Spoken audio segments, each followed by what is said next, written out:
Well, we just got our warm-up climb done and we are out here enjoying this normally grueling uphill, one of our favorite test spots in Central Oregon on the Rocky Mountain Instinct BC Powerplay.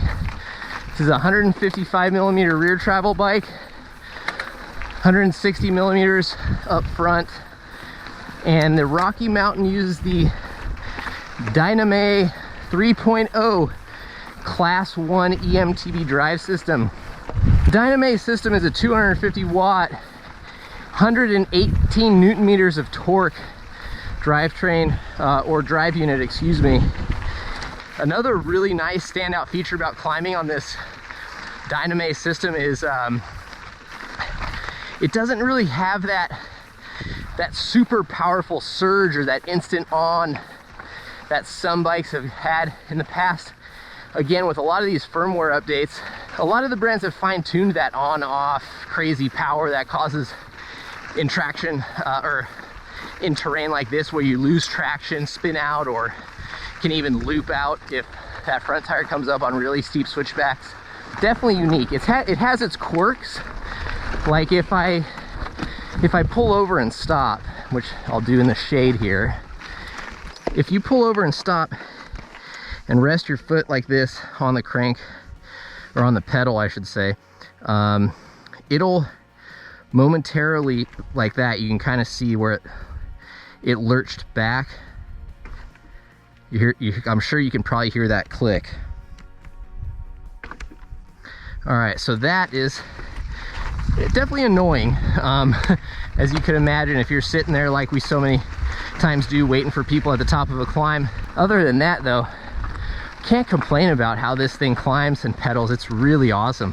And obviously with the amount of torque on hand, this thing is definitely one of the most powerful bikes out on the market for sure. I hope you guys can kind of get a picture of how steep this is, but we're gonna be going up what was, or is, I don't know, a prettier jagged, rocky hill climb. And I'm just gonna steer this thing up the worst line possible. And there we go. This thing is up. Still working. I still got some sweat going, so it ain't totally cheating, guys. At the top of our climb, again, we've gotten in, boy, about 4 runs just so far today.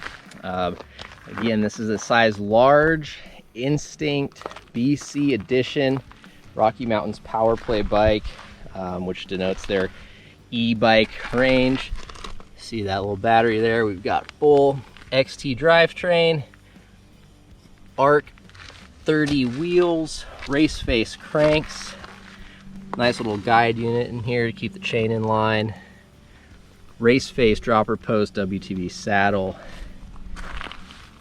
Rocky Mountain's own cockpit here with an FSA headset. If you'll notice here, this is, forgive us, Rocky's probably gonna notice this, we have this upside down, and actually kind of grew to like that, just the fitment of how this was running. So normally though, this should be mounted the other way for more power, less power, but just after a while it got more natural for us to keep it in that position.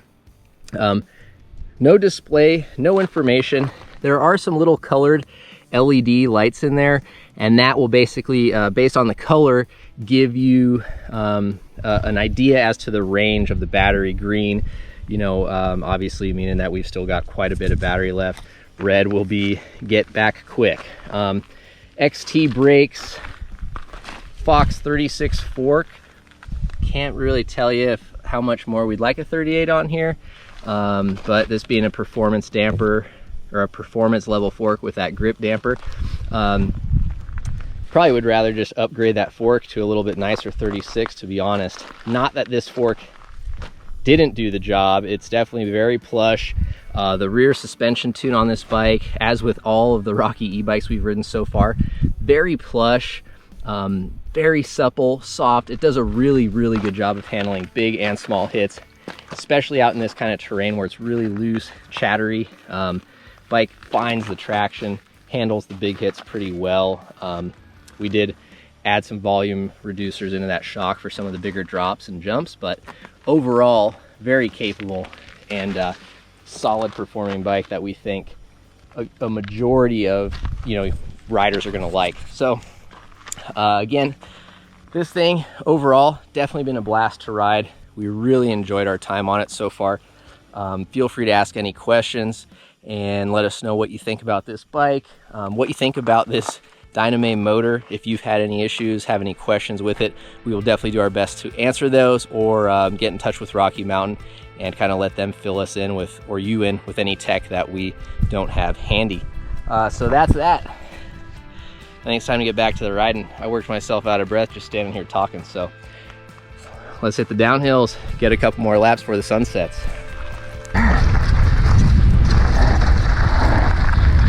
We have not had rain for a while out here in Central Oregon, so as you can see, it is pretty dry and loose.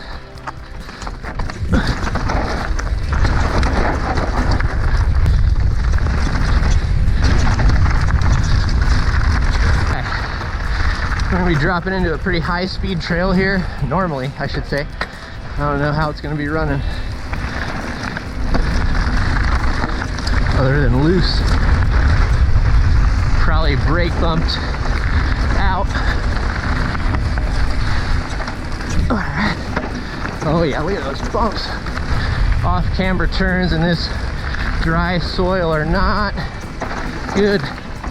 But I gotta say, e-bikes, oh boy, that was soft. E-bikes, the extra weight is unbelievable in corners, like just so much better. Sure, they're not as playful. I'm not gonna try to tell you that they are, but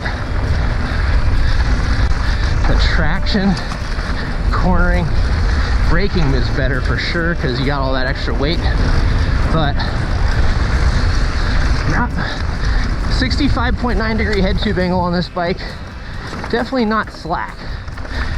It makes it fun, pretty twitchy, handily, you know. Little step down. Alright. But I will say, when the going gets real steep or real fast, you'll notice that 66 degree head tube angle for sure.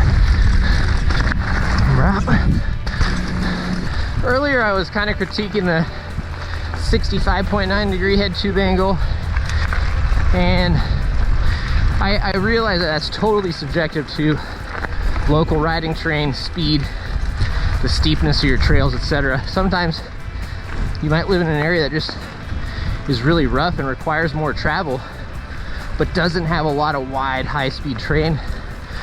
And this bottom bracket height and head tube angle really make riding in some of these more technical and twisty areas a lot of fun.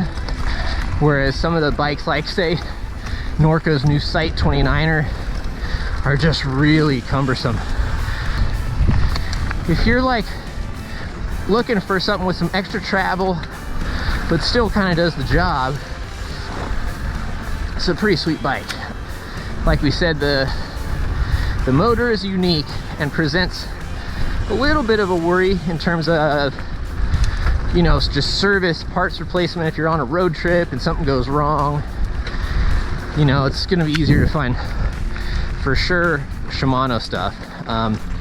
Probably after that, Bosch stuff is going to be the next easiest to find.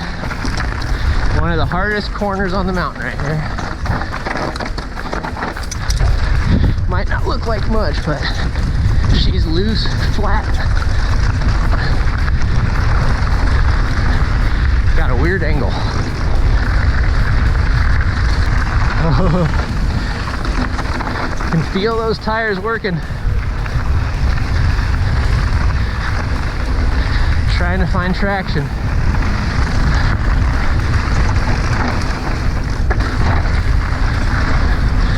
Sun in the eyes does not help. Whew. See, this is where some of those longer, slacker bikes kind of hinder you a little bit. All those fast, playful turns.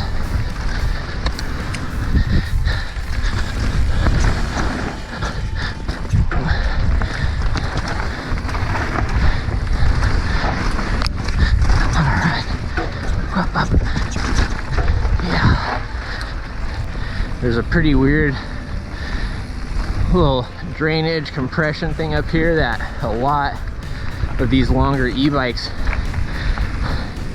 do not like manualing. That one right there.